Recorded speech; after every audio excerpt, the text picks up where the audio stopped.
Hey guys, Joshua Peterson here, Peterson Electric. Most of you know me doing a lot of electrical videos. This is going to be about my own house with an issue with a GE fridge. And not to pick on GE, but I bought this, so I have a right to say it, but this is garbage electric on this piece of junk. I've had this thing for about 5 years now, going on 6. And if it looks familiar to you, here's the model number so you can see. Come up here. And that right there, when we bought this, probably 6 years ago, within the first year they sent an appliance tech out literally about 12 times.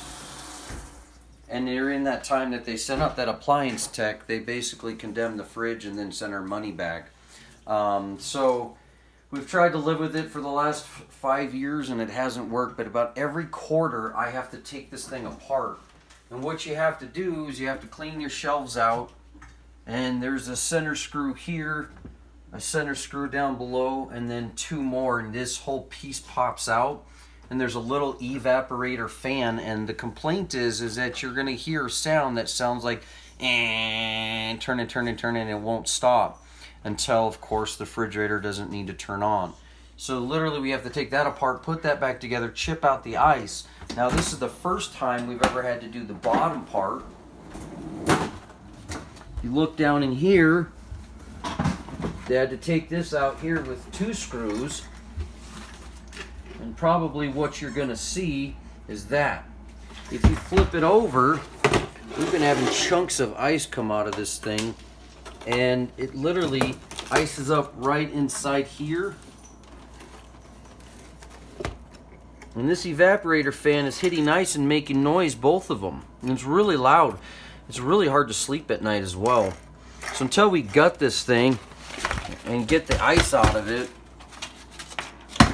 what's happening here is there is a bit of air transfer between the outside and the inside, and they didn't seal it right, the technician told me. So we get condensation, and it takes about 6 months for this to build up, but the upper one about every 3 to 4 months.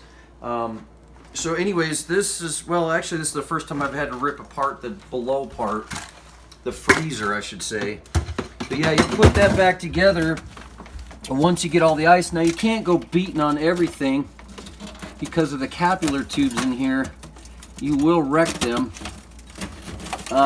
You can try to get a hair dryer and get that out, but as you can see, here's where the condensation's coming in. So it was really a bad design. We might just let this melt, but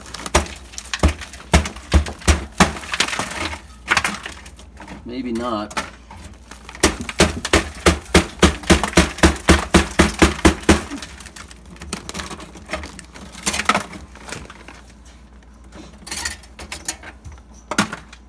And then when you're done with that, you probably could leave a little bit there. It's not a big deal.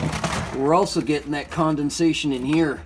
And this is what pushes up to the upper fridge, fresh compartment for your vegetables. And this is going to go back together just as you found it.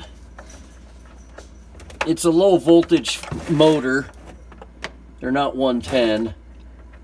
So I wouldn't worry about getting a little bit of a tingle. If you're concerned, just unplug the appliance and you'll be fine.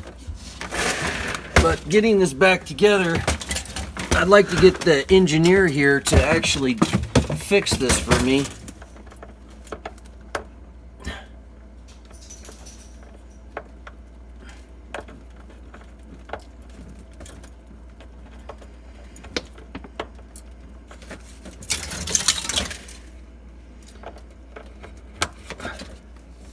It's not exactly the easiest fit. Probably have to see my chiropractor after this.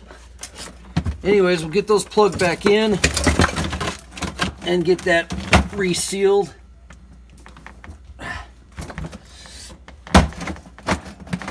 And then all we got to do is get those 2 screws back in. Of course, clean out the bottom of it. And if you got a wood floor like me, make sure you clean up all that ice, otherwise it will wreck your floor. So yeah, guys, if you have this fridge, you've got some issues going on. And like I said, 6 years old, really disappointed. We thought it was a fairly good top of the line. Got it as a scratch and dent because it had a little dent on the side.